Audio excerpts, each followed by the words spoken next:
Hello बच्चों, जिक knowledge में आपका बहुत बहुत स्वागत है। आपके सामने एक क्वेश्चन है metals and non metal chapter से। आप क्वेश्चन को ध्यान से देख लीजिए। क्या ये क्वेश्चन आपको आता है? आता है तो बहुत अच्छी बात है। अगर ये क्वेश्चन नहीं आता है तो वीडियो को एंड तक ज़रूर देखिए, बहुत ही ईजी हो जाएगा। देखिए, क्वेश्चन को समझना है सबसे पहले कि जो क्वेश्चन आया है किस कॉन्सेप्ट्स के अंदर से आया है, और कॉन्सेप्ट्स को मैंने पहले के वीडियो में क्लियर किया है। कॉन्सेप्ट्स आएगा तभी हम क्वेश्चंस को कर पाएंगे, और कॉन्सेप्ट्स का लिंक मैंने डिस्क्रिप्शन में दिया है, तो आप डिस्क्रिप्शन में जाइए और कॉन्सेप्ट को समझिए ताकि इस तरह के क्वेश्चंस को बहुत ही आसानी से सॉल्व किया जा सके। तो देखिए क्वेश्चन क्या पूछ रहा है, metallic oxides of zinc.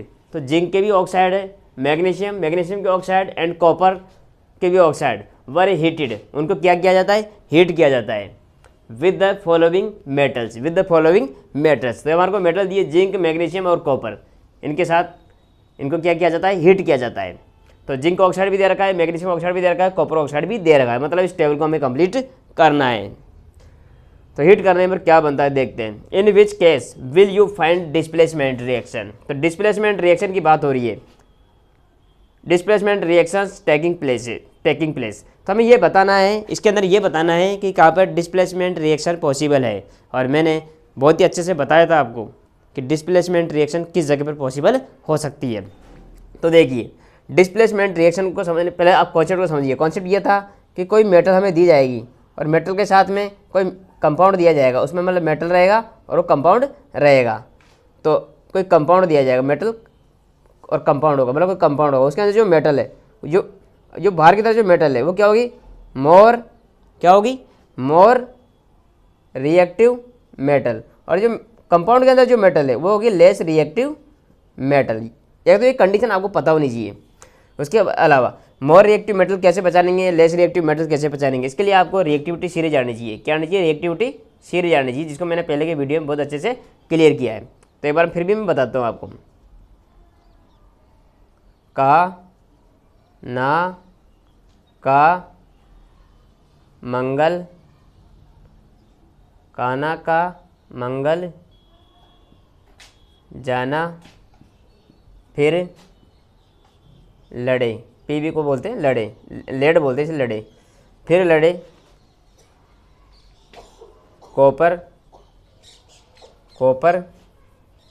Mercury, आग्यू, AG, AU. तो ये हमारे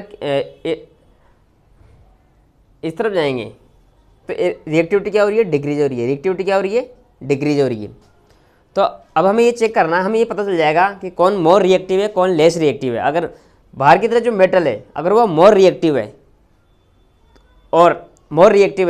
तो रिएक्शन वहाँ पर जो डिस्प्लेसमेंट रिएक्शन है वो पॉसिबल होगी। तो चेक करिए, इस जगह भी आई सबसे पहले। तो यहाँ पर देखो जिंक ऑक्साइड है और जिंक है, इन दोनों के बीच में रिएक्शन होगी।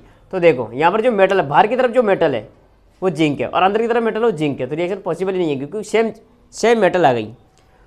यहाँ देखिए मैग्नीशियम है यहाँ पर, और यहाँ पर क्या है? जिंक ऑक्साइड है, मतलब इस जगह पर मैग्नीशियम और जिंक ऑक्साइड के अंदर रिएक्शन होगी। तो मैग्नीशियम और जिंक को चेक करिए कि मैग्नीशियम मोर रिएक्टिव है या जिंक मोर रिएक्टिव है, कौन ज़्यादा मोर रिएक्टिव है। तो यहाँ पर देखिए मैग्नीशियम ये रहा और जिंक कहाँ पर? ये रहा। तो जो पहले आ रहा है वो ज़्यादा रिएक्टिव है, बाद में आ रहा है वो लेस रिएक्टिव है। तो ज़्यादा रिएक्टिव तो डिस्प्लेसमेंट रिएक्शन यहाँ पर क्या है? पॉसिबल है। डिस्प्लेसमेंट रिएक्शन यहाँ पर पॉसिबल है। अब यहाँ पर देखिए जिंक ऑक्साइड है और कॉपर है। तो जिंक, अब आपको कॉपर और जिंक का चेक करना है। कॉपर कहाँ पर है? कॉपर यहाँ पर है, और जिंक कहाँ पर है? जिंक यहाँ पर है।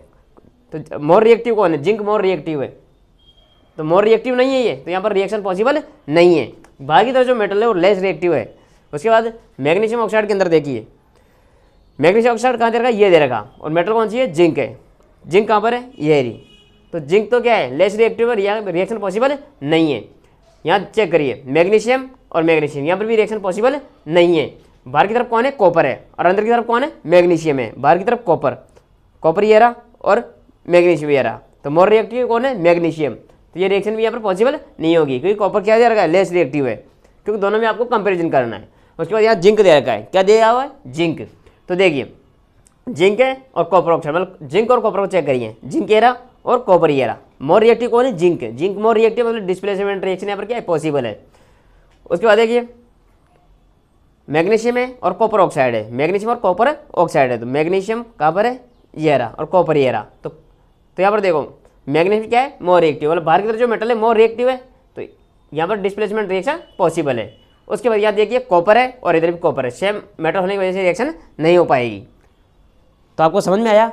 आपको ये पता होना चाहिए कि कौन सी मेटल मोर रिएक्टिव है और कौन सी मेटल लेस रिएक्टिव है, और हमें ये भी पता होना चाहिए कि मोर रिएक्टिव जो मेटल है वो बाहर की तरफ हो और लेस रिएक्टिव मेटल है वो कंपाउंड के अंदर हो, वहीं पे डिस्प्लेसमेंट रिएक्शन पॉसिबल है। अगर जिसको भी डिस्प्लेसमेंट रिएक्शन आती है, ये क्वेश्चन लिखा है काफ़ी बड़ा है लेकिन बहुत ईजी है, डिस्प्लेसमेंट रिएक्शन आती है तो कोई दिक्कत वाली बात नहीं है। आपको ये भी पता होना चाहिए रिएक्टिविटी सीरीज, अगर रिएक्टिविटी सीरीज नहीं पता तो आप डिस्प्लेसमेंट रिएक्शन को नहीं समझ सकते।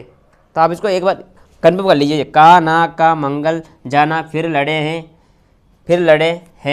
यहाँ पर हाइड्रोजन भी आया, फिर लड़े हैं कॉपर मरकरी आगे हो। इस तरह से आप इस सीरीज को क्या करें, कम्प्लीटली याद कर ले, ताकि डिस्प्लेसमेंट रिएक्शन के रिगार्डिंग जितने भी क्वेश्चन हैं उनको बहुत आसानी से सोल्व कर सकते हैं। अगर आपको वीडियो समझ में आया है तो इसको आप लाइक शेयर और सब्सक्राइब करिए। Thank you.